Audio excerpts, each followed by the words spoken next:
Welcome to this explainer where we're going to try to untangle something really complex, psychological disorders. We're going to get into what they are, how we even define them, and, why that line between what's normal and abnormal can feel, well, super blurry. All right, so let's just jump right in with the big question, the one that really gets to the heart of this whole thing. We've all got that friend, or maybe it's us, who's a little quirky, right? But when does a quirk stop being a quirk and start being a disorder? Seriously, where do we draw that line? How do we even start to define what abnormal means? So, to really wrap our heads around how we define it today, we've got to look back. It's actually super helpful. Because believe me, our understanding of mental health, well, it hasn't always been like this. It's been a pretty wild and honestly fascinating ride. And wow, what a ride it's been. I mean, think about it. Thousands of years ago, the cure was trephining, literally drilling holes into someone's skull to let the demons out.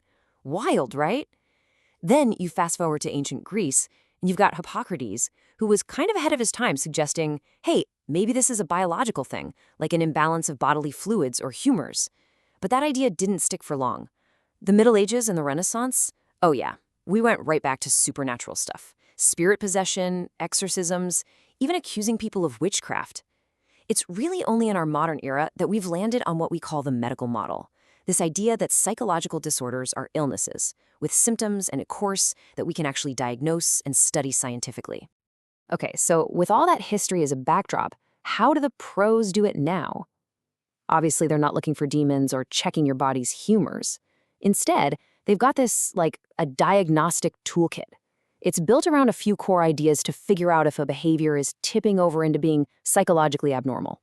First step in that toolkit is something called statistical deviance. And it's basically what it sounds like. Is this behavior rare? Does it wander way off the path of what's considered normal in a given society? It's a starting point, right? A baseline, but it's definitely not the whole story. Next, and this one is a really big deal, is subjective discomfort.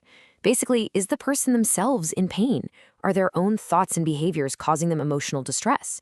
Now, it's worth pointing out that this isn't always the case. Someone with, say, antisocial personality disorder might not feel any distress at all, but for so many other conditions, this personal internal suffering is a huge, flashing signal. And that brings us to the third piece, which is often the real kicker. Is the behavior maladaptive? All that means is, does it mess with your ability to live your life? Is it getting in the way of you holding down a job, keeping up with friends, or even just basic stuff like taking care of yourself? If the answer is yes, if it's making it hard to just function, that's a major, major red flag.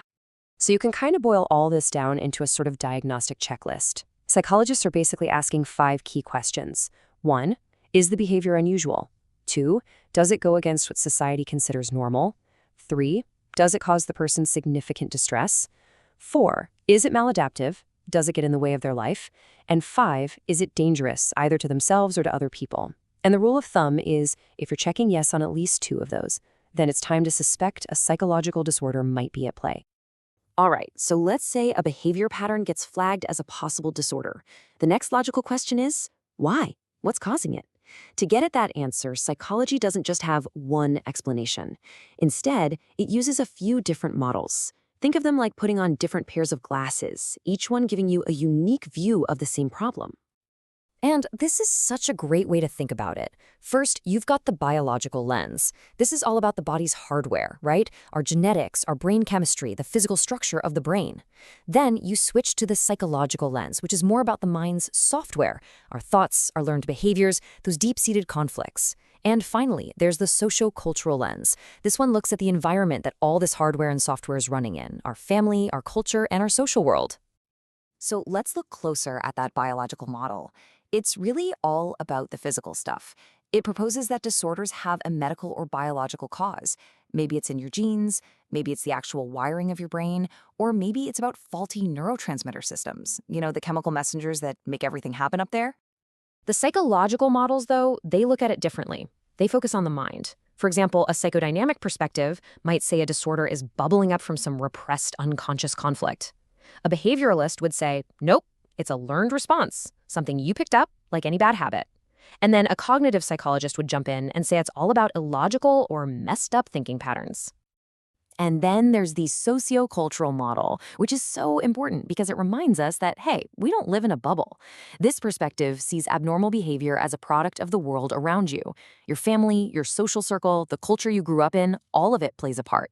And that's key because what's seen as perfectly normal in one culture might be considered totally abnormal in another.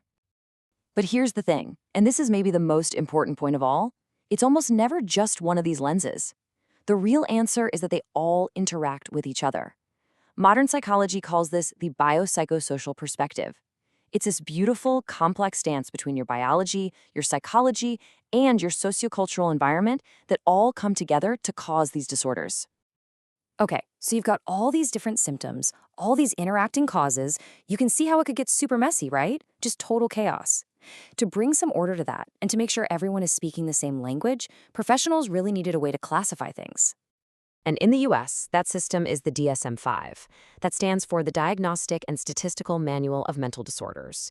You can pretty much think of it as the official guidebook for psychologists and psychiatrists. It lays out all the specific criteria for each disorder, so a professional in California and one in New York can look at the same symptoms and agree, yep, this is what we're dealing with. It's all about creating that common language. And using that guidebook leads to some pretty eye-opening numbers. Check this out. In any given year, about 26.2% of American adults suffer from a diagnosable mental disorder. Let that sink in. That's more than 1 in 4 people. This isn't some rare thing that happens to other people. It's an incredibly common part of the human experience. And this chart here, this gives us a little more nuance, because while, yes, over a quarter of adults are dealing with some kind of mental disorder, it's a smaller group, about 5.8%, or roughly 1 in every 17 adults, who are dealing with one that's classified as severe. And severe basically means it's seriously getting in the way of them living their daily life. So, okay, having this classification system is super helpful, for sure. But, and this is a big but, the labels themselves, they can be a total double-edged sword. Let's break that down. On one hand, labels can be really helpful, right?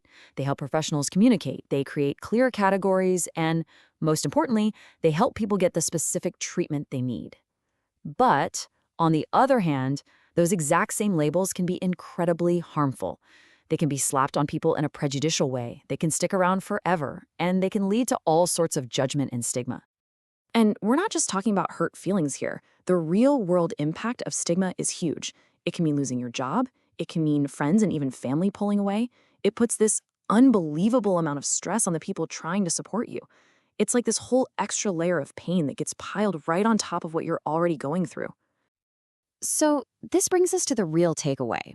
The point of all this isn't just to know the definitions or the stats.